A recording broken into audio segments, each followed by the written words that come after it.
So today I'm changing out some locks on several doors. So this is a lock set. I'll show you just how easy this is to do.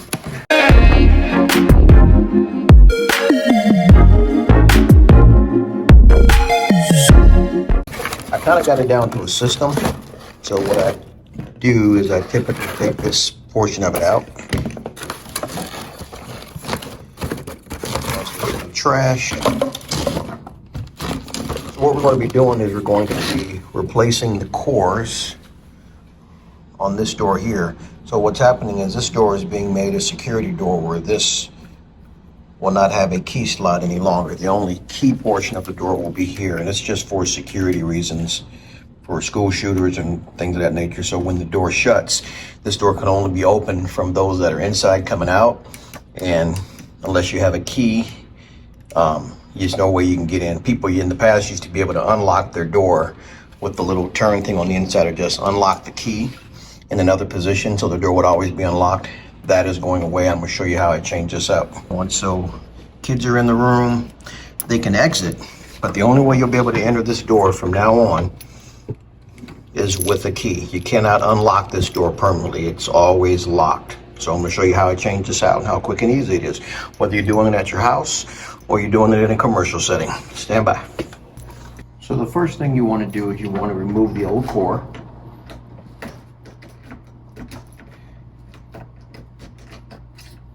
You got to have a core key to remove the core. What I typically do is I take the core out of both sides. Then I start prepping my lock mechanism for the next lock. So this right here is the new lock set. As you can see, it has a core on one side, or where a key goes, but this side is smooth. This lock here has a key entry on both sides. So what we're going to do is prep this one to get ready to replace that one. Typically the first thing I do is, these lock sets come with two different settings. One is for a 6-pin, one is for a 7-pin. In this case, we're using the one that's for the 7-pin, and it says right there 7-pin. So what I do is I take one of the old cores, pull out the old one, replace it with the new 7-pin.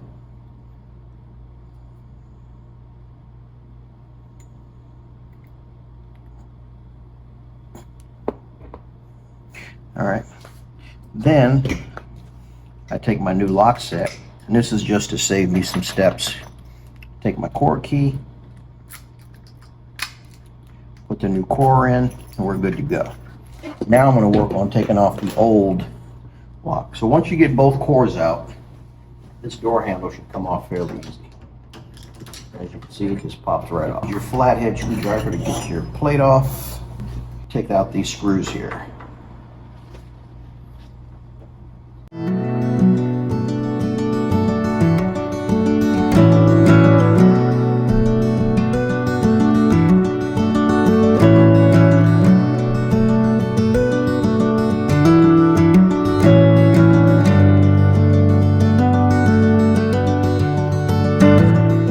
The reason I'm using a regular screwdriver instead of a drill, it's okay on taking them out, but sometimes too much power is a bad thing. So I've just gotten in the habit of using a regular drill. So once you get that off, there is another nut that's right here. I don't know if you guys can see that. There's a nut here. This tool here comes with your lock set. It's right over that nut, and you just have to turn it till it comes off.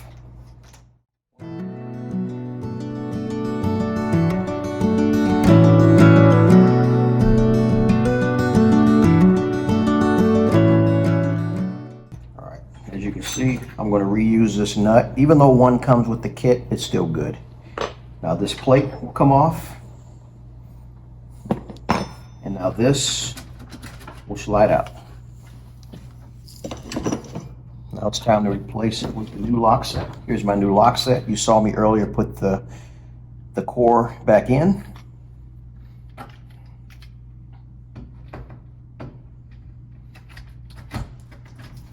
You can see fairly easy. Once that's in place, taking my new plate. So if you look at this plate, you can see it's got like a raised edge on one side and it's kind of inset on the other side.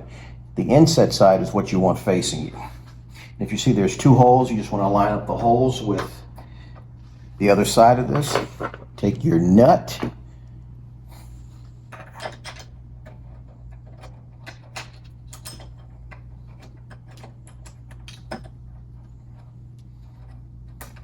and this is something simple, but I just recommend everybody just get whenever you're threading something, just get it started with your hand. Most people know this. A lot of people, when they have power tools in their hand, they tend to go a little overboard, but you can actually cross thread something, and you do not want to do that. Again, this just needs to be just a little snug, like hand tight, a little bit beyond hand tight. All right, once that's on, I have to take this apart, so I take my little Allen wrench, stick it in here, get it loosened, and now that'll slide off.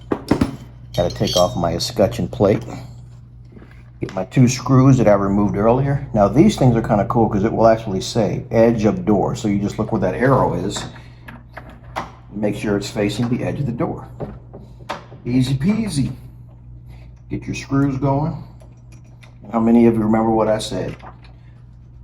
Do it with the screwdriver. Get them going with your hand.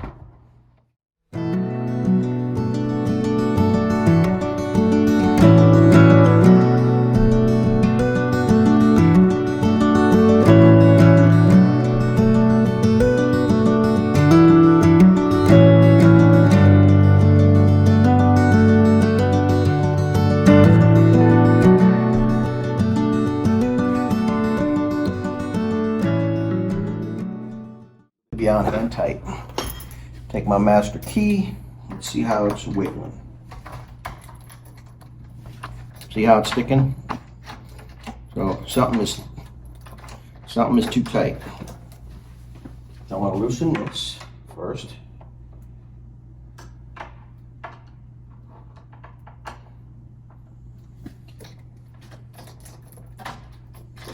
So now what I'm thinking, because I've loosened these and it's still sticking, I'm thinking it might be that plate that I put on. It's probably on too tight. So I'm going to back these all the way out. I'm actually kind of glad this happened because you can see now what I'm talking about if you overdo it. So now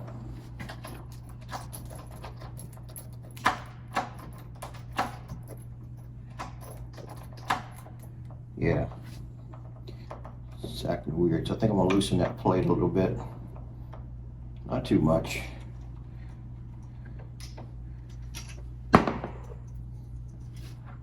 Just take your little big tool. Just loosen it, or turn to 1/2 turn. You don't want to loosen it too much.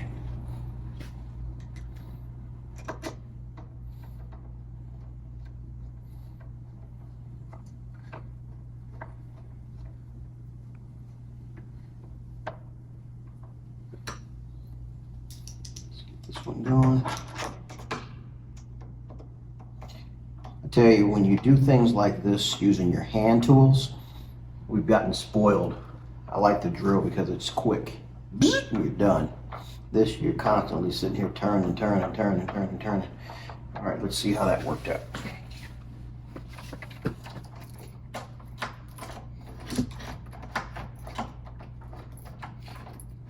Moving up a little bit, don't know why.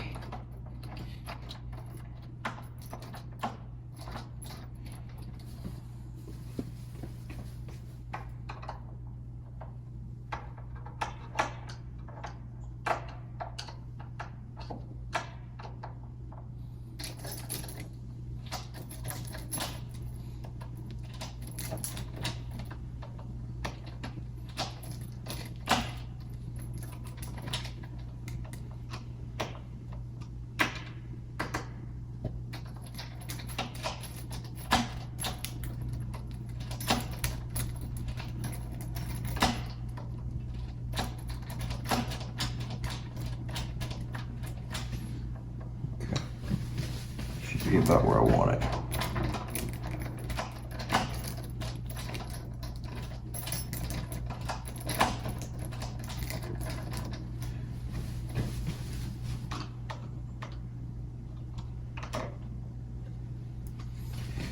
once you get that on, you want to take your Allen wrench, and I usually stick it in there the long way just to get it started.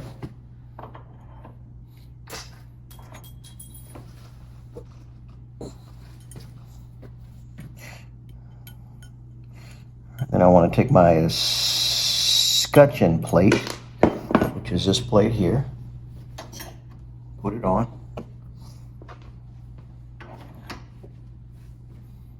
And I want to get this started.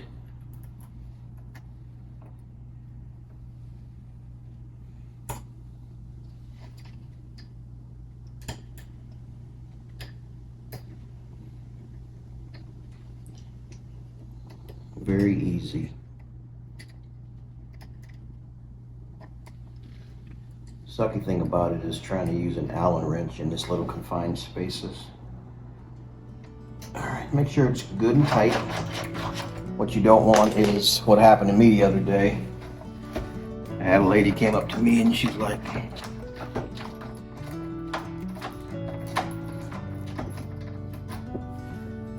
said the handle came off in her hand.